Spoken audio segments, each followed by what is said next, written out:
ये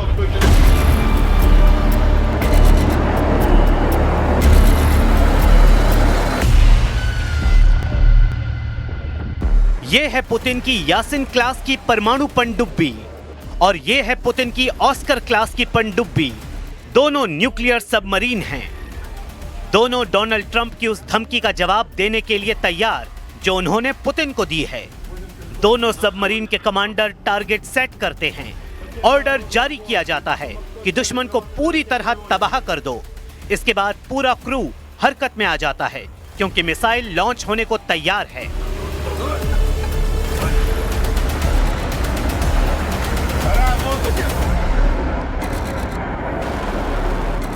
प्रशांत महासागर में अलास्का से बहुत करीब ये मिसाइल दागी गई। जाहिर है जवाब डोनाल्ड ट्रंप को दिया जा रहा है। वो इसलिए क्योंकि डोनाल्ड ट्रंप ने पुतिन को धमकाने वाली बहुत बड़ी बात कह दी है।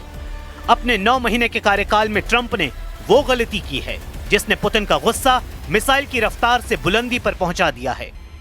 दोनों तरफ अब परमाणु पनडुब्बी वाला खौफ मंडराने लगा है और फिलहाल इसकी सबसे बड़ी वजह डोनाल्ड ट्रंप बन चुके हैं। रूस से टक्कर को लेकर डोनाल्ड ट्रंप ने वो बात आधिकारिक तौर पर कह दी है जो 2 महीने पहले तक अमेरिका के सूत्रों के हवाले से कही जा रही थी। We were a little bit threatened by Russia recently, and I sent a submarine, nuclear submarine, the most lethal weapon ever made. Number one, you can't detect it. There's no way.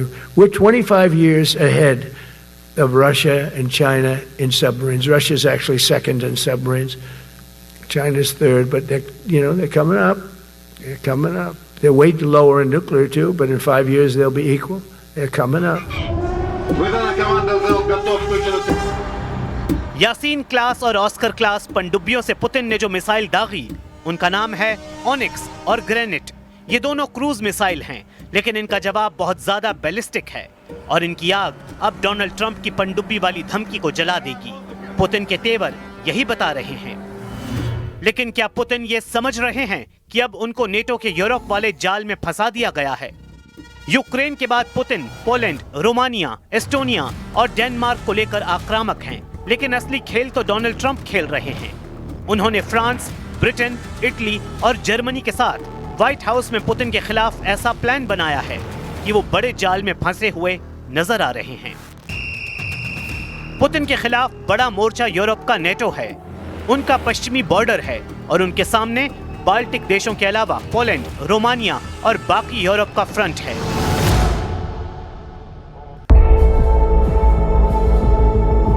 जाहिर है कि 3.5 साल के युद्ध में Putin ने जितनी ताकत यूक्रेन में लगाई है, उन्हें उससे कई गुना ज्यादा ताकत नेटो से लड़ने में लगानी होगी और उससे भी ज्यादा हथियार उन्हें अमेरिका से मुकाबले के लिए चाहिए होंगे।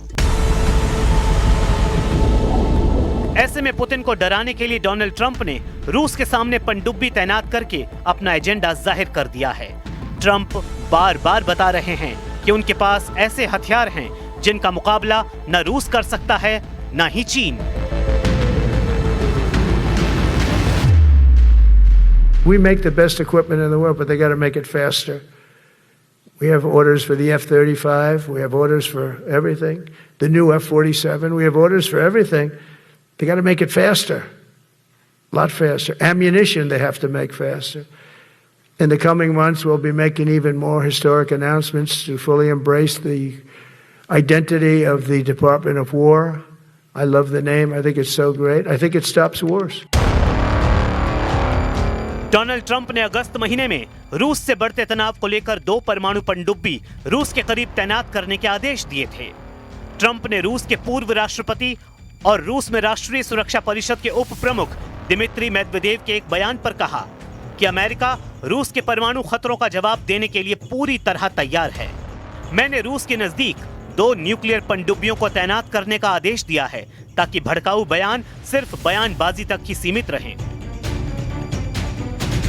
ये हैं वो परमाणु पनडुब्बियां जो पुतिन के बहुत करीब रहकर न्यूक्लियर धमाके के लिए हमेशा तैयार रहती हैं। ये परमाणु पनडुब्बियां इस वक्त कहां तैनात हैं, इसके बारे में ट्रंप ने नहीं बताया, लेकिन यूक्रेन युद्ध के बीच तनाव किस लेवल पर पहुंच रहा है, ये तस्वीर इसकी गवाह बन रही है। यह अमेरिका की ओहायो क्लास की पनडुब्बी है, जिसे 24 ट्राइडेंट ICBM यानी इंटरकॉन्टिनेंटल बैलिस्टिक मिसाइल फायर की जा सकती हैं। हर मिसाइल कई थर्मोन्यूक्लियर वॉरहेड से लैस है और इसकी रेंज है 7,500 किलोमीटर। अमेरिका के पास ऐसी 18 परमाणु पनडुब्बियां हैं। ये पनडुब्बियां पुतिन और उनके दाहिने हाथ माने जाने वाले दिमित्री मेदवेदेव को डराने के लिए हैं। मेदवेदेव रूस के राष्ट्रपति भी रह चुके हैं और अब रूस में राष्ट्रीय सुरक्षा परिषद के उप प्रमुख हैं। उन्होंने 31 जुलाई को कहा था कि ट्रंप को याद रखना चाहिए कि रूस के पास सोवियत दौर की परमाणु हमला करने वाली ताकत है। मेदवेदेव की इसी बात ने ट्रंप को आग बबूला कर दिया है। दरअसल पुतिन के खासम खास दिमित्री मेदवेदेव ने सोशल मीडिया पोस्ट पर कहा था, हम इजराइल या ईरान नहीं हैं। ट्रंप की तरफ से दिया गया हर नया अल्टीमेटम युद्ध की धमकी माना जाएगा। उन्होंने डोनाल्ड ट्रंप को याद दिलाते हुए कहा था कि रूस के पास सोवियत संघ के समय से परमाणु हमले डेड हैंड की क्षमता है। अब सवाल है कि पुतिन का डेड हैंड क्या है। सोवियत संघ के दौर में यानी 1980 के दशक में एक ऑटोमेटिक परमाणु रिटेलिएशन सिस्टम बनाया गया था। इसे ही डेड हैंड कहा जाता है। इसे पेरीमीटर सिस्टम भी कहते हैं। रूस की पूरी लीडरशिप के मारे जाने पर यह सिस्टम अपने आप परमाणु हथियार लॉन्च कर सकता है।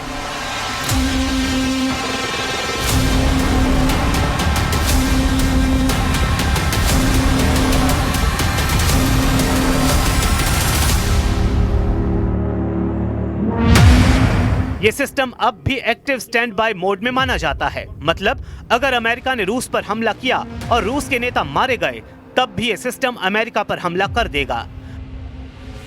वैसे ट्रंप की परमाणु पनडुब्बी की तैनाती के सामने रूस कमजोर नहीं है। पुतिन बार बार इसका एहसास दिला चुके हैं कि रूस के पास दुनिया की तीसरी सबसे बड़ी नौसेना है। आंकड़ों के हिसाब से पहले नंबर पर चीन है, क्योंकि उसके पास करीब 400 जंगी जहाज हैं। दूसरे नंबर पर अमेरिका है, उसके पास 350 जहाज हैं। लेकिन 12 एयरक्राफ्ट कैरियर अमेरिका को दुनिया की सबसे ताकतवर नौसेना बना देते हैं। और वहीं रूस, जिसके पास 300 जहाज हैं, लेकिन उसकी 60 पनडुब्बियां और बड़े बड़े मिसाइल क्रूजर अमेरिका को लगातार चुनौती देते रहते हैं। इसलिए परमाणु पनडुब्बी तैनात करना ट्रंप की बहुत बड़ी गलती साबित हो सकती है। वैसे परमाणु खतरा सिर्फ पुतिन और ट्रंप के बीच नहीं डोल रहा है। यूक्रेन भी बड़ा न्यूक्लियर डेंजर जोन बन चुका है। यह है यूक्रेन का ज़ैपोरिज़िया न्यूक्लियर पावर प्लांट, जिस पर अभी रूस का कंट्रोल है। और ज़ेलेंस्की ने इस परमाणु अड्डे को लेकर रेड बटन दबा दिया है। ज़ेलेंस्की का दावा है कि ज़ैपोरिज़िया फ्रंट पर रूस के हमलों की वजह से अब यह परमाणु अड्डा खतरे में पड़ गया है, क्योंकि इस रिएक्टर को ठंडा रखने के लिए बिजली की सप्लाई बाधित हो रही है। और अगर ऐसा जारी रहा तो ज़ैपोरिज़िया में बड़ी परमाणु त्रासदी हो सकती है। Вже 7-й день, і раніше, до речі, не було такого аварійна ситуація на Запорізькій атомній станції. Ситуація критична. Через російські обстріли станція відключена від живлення, від електромережі. Забезпечується електрикою від дизель-генераторів. Це надзвичайно. Генератори і станція не розраховані на таке і ніколи не працювали в такому режимі так довго. І вже у нас є інформація, що один з генераторів вийшов. ज़ेलेंस्की का डर जायज है, लेकिन इस युद्ध में ज़ैपोरिज़िया में कई बार बड़ा परमाणु हादसा होते होते बचा है। ज़ैपोरिज़िया ही नहीं, यूक्रेन के बाकी फ्रंट भी पुतिन की आग झेल रहे हैं। पुतिन ने यूक्रेन पर हमला करके बता दिया है कि अब वो नेटो तोड़ युद्ध की शुरुआत कर चुके हैं। यूक्रेन में पुतिन के हर हमले की तस्वीर बता रही है रूस का एजेंडा अब ट्रंप के ख्वाब तोड़ देगा। चौथे साल में चल रहे युद्ध में पुतिन अब यूक्रेन को आगे बिल्कुल भी बख्शना नहीं चाहते। हर हमले के साथ उनकी फायर पावर लगातार बढ़ती जा रही है और यूक्रेन में अब तक 12,000 से ज्यादा लोगों का खून बहा चुकी है। यूक्रेन के हर बड़े शहर को पुतिन की मिसाइल और कामिकाजे ड्रोन दहला रहे हैं और इन्हें रोकना अब ज़ेलेंस्की और नेटो दोनों के बस की बाहर की बात हो चुकी है। We do not want to see a continuation of this dangerous pattern by Russia, intentional or not. But we stand ready and willing to continue to defend every inch of Allied territory. इसमें कोई शक नहीं कि Trump की नई धमकी Putin का mood बिगाड़ चुकी है। अब पुतिन को अपना सबसे खतरनाक हथियार निकालना पड़ेगा। यही अमेरिका का सबसे बड़ा डर बन सकता है। अगर पुतिन को यूक्रेन से आगे का युद्ध लड़ना है और नेटो के साथ अमेरिका को पस्त करना है, तो समझ लीजिए कि दुनिया के सामने अब परमाणु युद्ध का खतरा मंडराने लगा है।